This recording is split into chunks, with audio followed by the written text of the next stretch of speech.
So we are on reading 33, portfolio management for institutional investors. So far in this we have discussed overview of institutional investors, pension funds and sovereign wealth funds. Now we are moving on to university endowments and private foundations, and then we will move on to banks and insurers.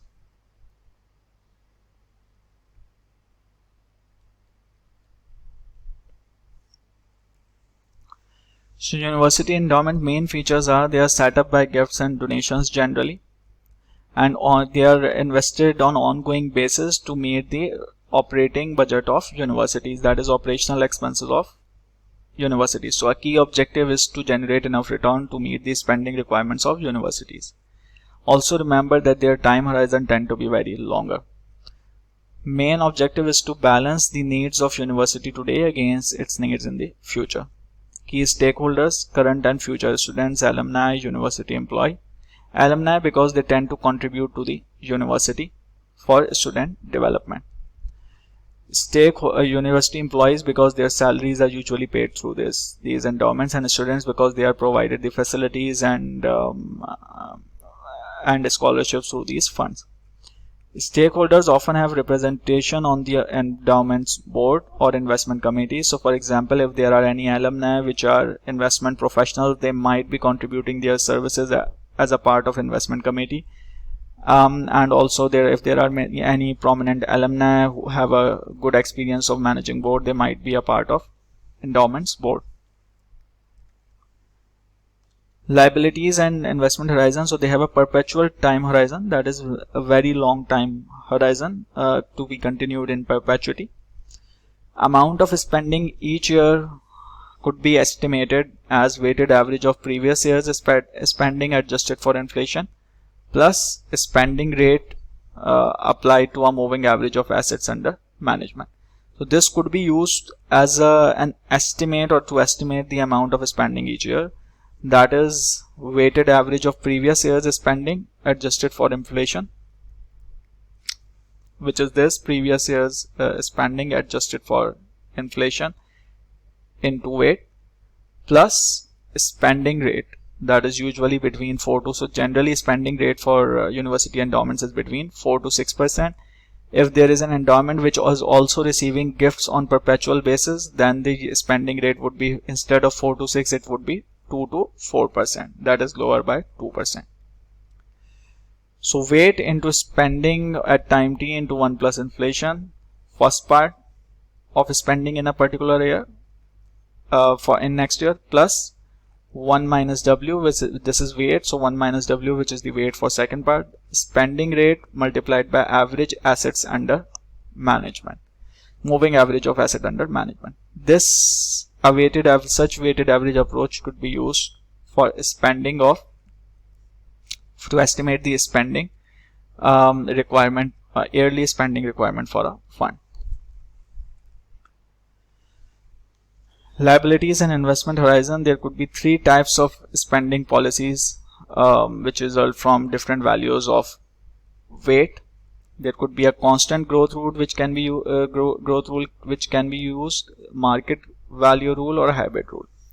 In a constant growth rule, you take the value of weight as 1, that is this w is taken as 1, and if you take it as 1, this 1 minus 1 will be 0, so that means this whole will be removed. So first approach is that you assume that this will be the spending requirement only, that is the endowment provides a fixed real annual payout to the university once adjusted for inflation by the higher education price index. So more certainty to the university of payouts often contains caps and floors, maximum and minimum percentages values of AUM that can be paid out over 1 to 3 years. There could be another approach in which you can assume weight to be 0. That is, if you assume this weight to be 0, then this whole will cancel out and this will be your spending requirement. That is taking the calculating the payout on the basis of spending rate multiplied by average AUM. So annual payouts are as pre-specified percentage, the spending rate usually between 4 to 6%, and 3 to 5 year moving average of asset values. Payouts are pro-cyclical and spending will fluctuate in line with moving average. So as the moving average changes, then the spending will change. While here spending will, in first approach, spending will not change, will only change for inflation. That is so for example, in first year you paid $100, then in next year after accounting for inflation you paid 105 because there was 5% inflation. And so in absolute terms, in real absolute terms, it is not changing, but it is only changing, spending is only changing for inflation. That is the first approach to estimate spending. In second approach, your spending is fixed in terms of rate, but as your AUM change or the moving average of AUM changes, the spending changes. Why? Because spending is a function of rate into AUM. And the third approach could be a hybrid rule in which you can take an absolute value and give us some weight to it, and you can take a value in which you multiply rate with AUM and give some weight to it, which is hybrid rule. That is taking whole of this equation. So this is how you can estimate the spending requirements. Generally, rate of spending is 4 to 6%, and if there is a fund which takes gifts, then generally which gets contributions from gifts in perpetual terms, then for that spending requirement will be 2 to 4%, because rest of the 2% will be covered by gifts. Other liability related factors which need to be considered are fundraising from donors, reliance on endowment for spending, capability of endowment or university to issue debt. If fundraising is easier, if you are able to raise debt easily, then the overall liabilities will be lower. If not, then it could be higher. Liquidity needs, annual spending net of gifts and donations. Low liquidity needs plus perpetual time horizon leads to higher risk tolerance for university endowments. External constraints, investment on total return basis and diversification according to modern portfolio theory is generally followed. Investment committees or boards and staff who have fiduciary duty of care in overseeing investments generally oversee the investments. Typically tax exempt status. Investment objectives to preserve the purchasing power of assets in perpetuity. Achieve adequate returns to maintain level of spending. Typical spending rate is 5% of assets. That is, you need to generate 5% real return generally on these funds. That is the objective. Reasonable volatility limit is typically 10 to 15%. Secondary objective is outperforming a benchmark or peer group of similar endowments. So these are the key objectives. Asset allocation, as you know, risk tolerance is very high and the time horizon is very, very long. So because of very, very long time horizon, generally a majority, more than 50% allocation is made to alternative investments in order to reduce volatility.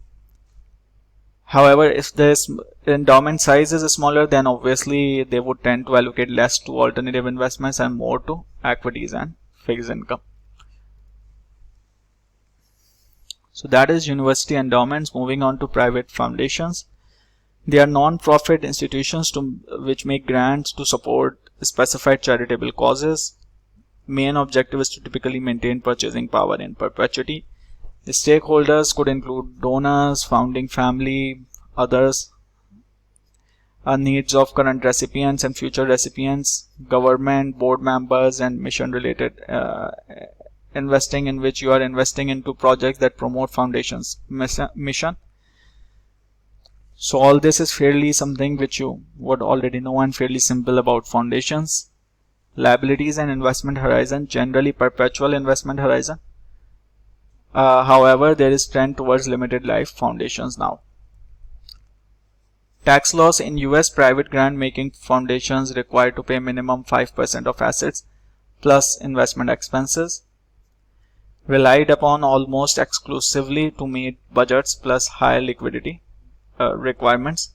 So their risk tolerance could be lower because they are made to fund certain objective, and that the fulfillment of that objective solely depends on the fund.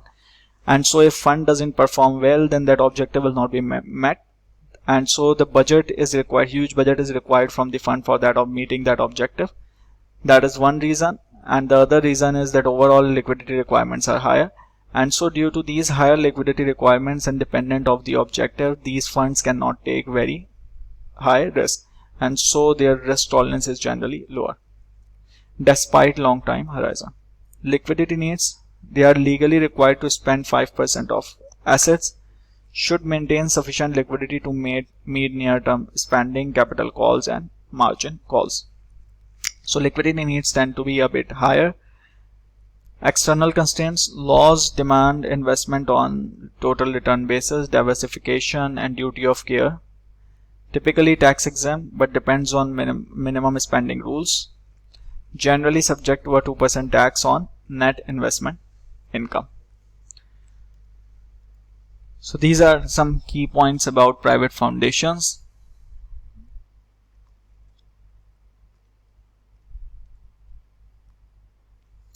Moving on to next part, which is banks and insurers. So banks, the primary function is to, what do banks do? They earn profit, they take deposits, they invest the depositors' money and earn benefit on it, and also return some benefit to depositors. Other functions apart from this include safeguarding assets, executing transactions, advising and investing in securities. Key stakeholders are shareholders of the bank who wants to maximize profit, customers who are the depositors. So depositors are those who deposit money into the bank, and so they are the liabilities for the bank because bank will have to pay them back. And the borrowers from the bank are the assets of the bank. Why? Because they have borrowed money from the bank and they will be paying to the bank in future. So borrowers from the bank are assets for the bank, and depositors of the bank are liabilities for the bank. And the bank needs to balance these assets and liabilities. Other external stakeholders include creditors, credit rating agencies, regulators and communities. Internal stakeholders include employees, managers and directors. Liabilities could include demand deposits. So for example, there could be an account which is demand deposit, in which depositor can withdraw money anytime. So in that case, for that particular type of account, the time horizon will be short term. Or time or term deposit which are made for a specific period of time.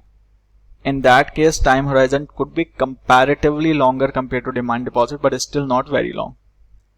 Short-term wholesale funding from other financial instruments, long-term debt would have long time horizon.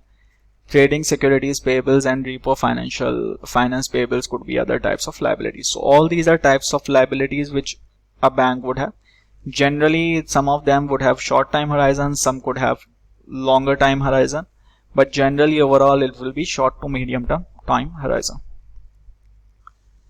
Assets, longer term illiquid mortgage and commercial loans. Investment horizon, it depends on difference between long term illiquid assets and short term liquid liabilities of the bank. If liabilities are very high, then obviously overall investment horizon will be shorter, and if the assets are larger, then overall investment horizon will be longer. So generally short to medium term horizon to manage the shareholder volatility in short medium term. So the horizon overall is generally short to medium term, and the risk tolerance is lower because liquidity needs are higher due to short term nature of liabilities. So as the bank's assets have long time horizon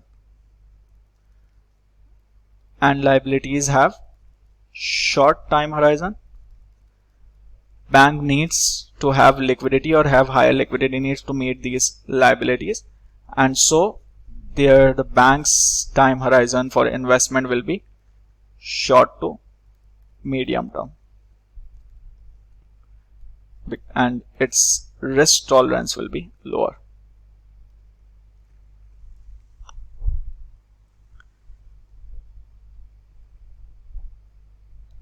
Liquidity needs, liquidity management is key due to short duration liabilities and liquidity needs in adverse market conditions. Regulations require banks to have sufficient liquid assets. Regulations require adequate levels of capital from stable sources. Liquidity coverage ratios and net funding ratios need to be maintained. Certain thresholds are generally required by regulators to be maintained. Therefore, bank portfolios are more liquid. So as we discussed, they have more, their liquidity needs are higher and rely less on wholesale interbank funding markets. However, those banks which are lending to commercial markets tend to use wholesale funding markets more than retail banks.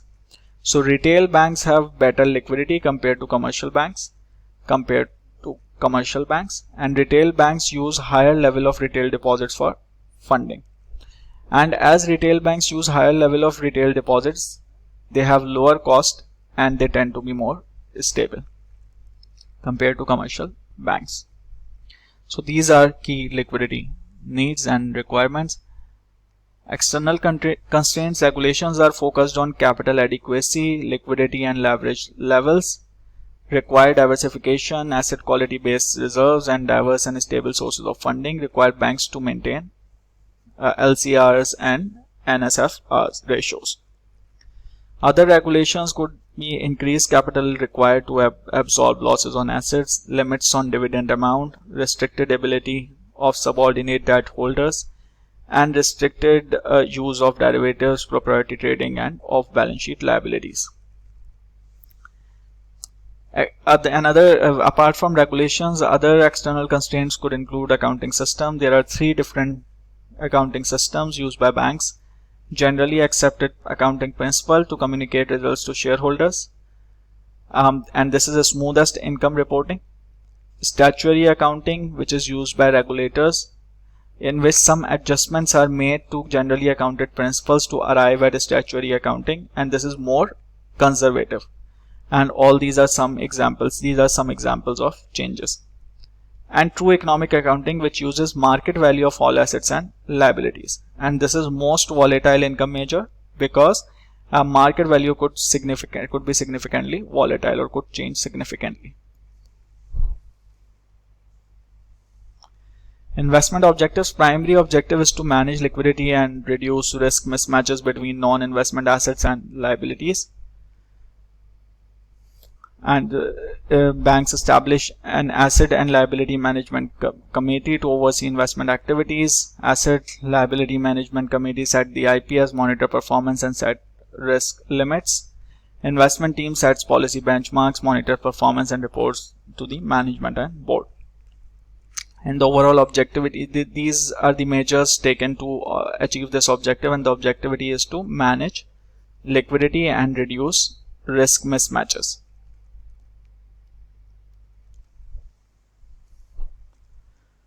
So this is about banks.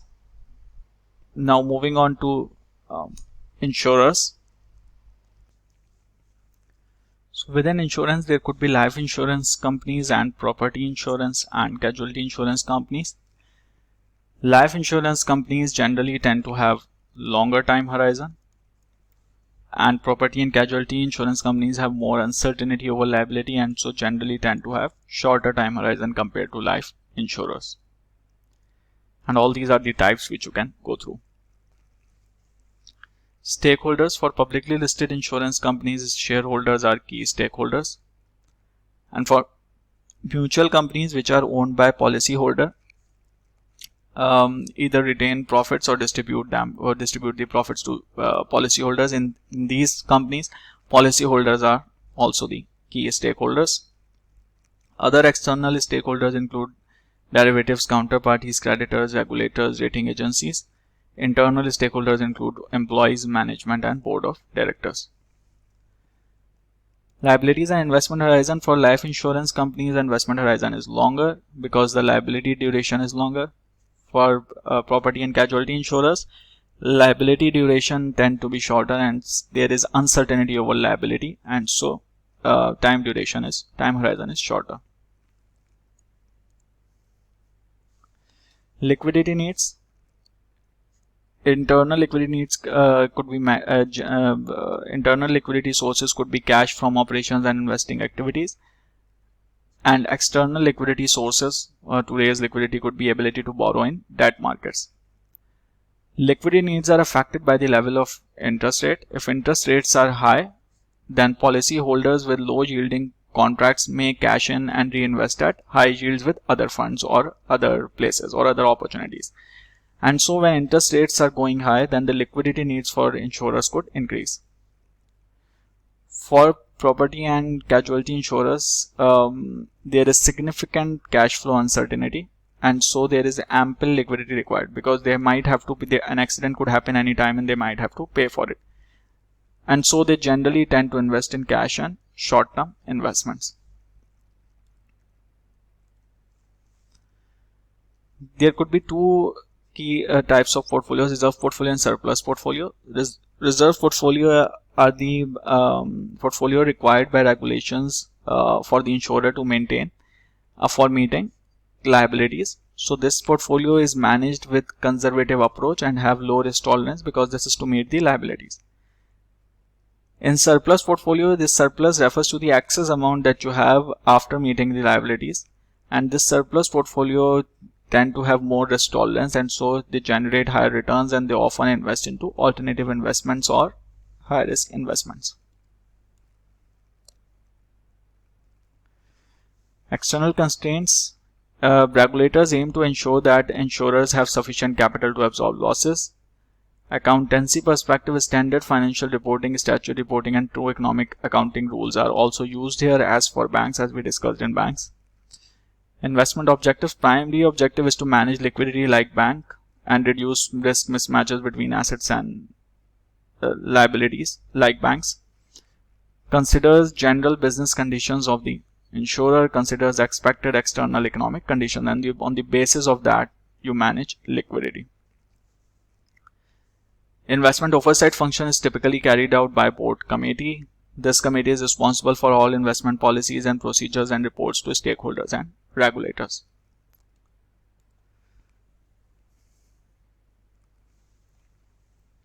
So as we discussed that for banks and insurers, it is very important that you are able to keep track of assets and liabilities and able to keep track of changes in assets and liabilities, because any changes in those lead to changes in equity. So percentage change in equity, as you know, is equal to percentage change in asset minus percentage change in liability. And if there is a leverage, then the leverage multiplier could be used, that is percentage change in asset multiplied by leverage multiplier minus percentage change in liability multiplied by M minus 1. This M is your asset to equity ratio, which is leverage multiplier.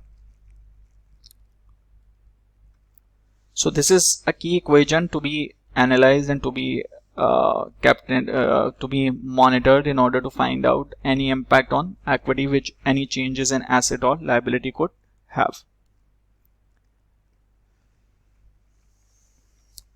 Assess the sensitivity of the institution's equity capital to unit change in the reference yield.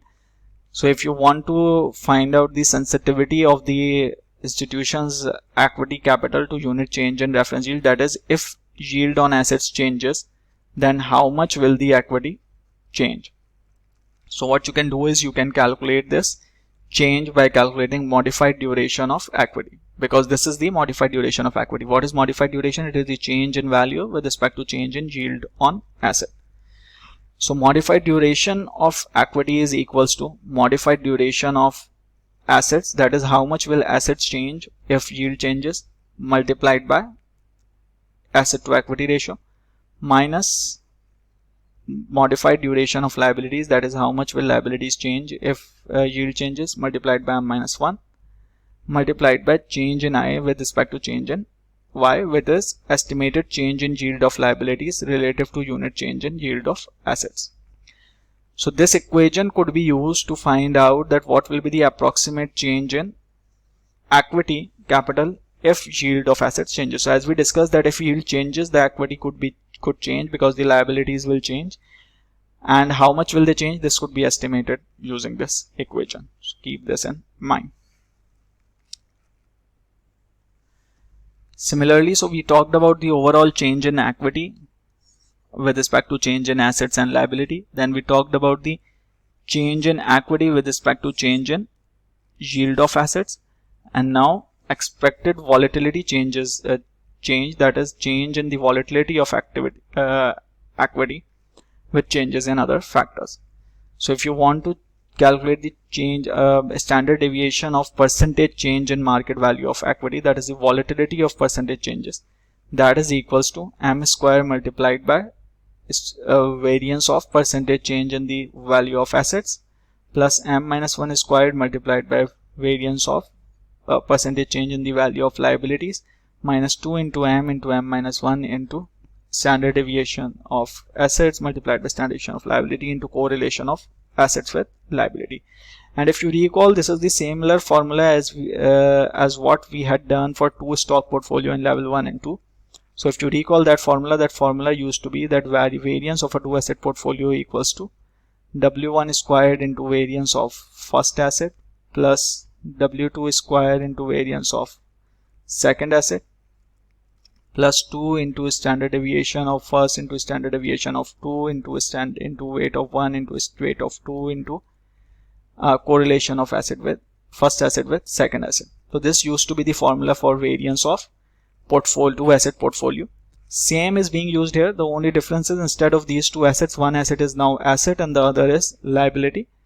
And the other difference is that instead of this plus 2, it is now minus 2, because we are talking about liability, and the weight is now being changed, replaced by m. So otherwise the formula is same, so shouldn't be difficult to memorize or remember. Strategies for changing volatility. So these all are some strategies for changing volatility which you can go through. They tells you the strategy and the impact on factor and the impact on variance of standard deviation of equity. That is how what will happen to standard deviation of equity, what will happen to other standard deviations. So just go through it, strategies, and go through all these impacts and comments. It is fairly simple. Asset allocation for banks and insurers. Optimal investment management focuses on investment portfolio as well as liabilities of the business. So generally they tend to take an asset liability management approach in which they would match liabilities with assets, so they would invest to match the liabilities. Assessment of external economic conditions and regulatory reserve requirements. Investment managers need to be conscious of the factors that affect the volatility of equity. So in the end, what you are doing is, by analyzing assets and liabilities and their changes, you are trying to reduce the volatility of the equity or stabilize the equity. That's how you allocate assets.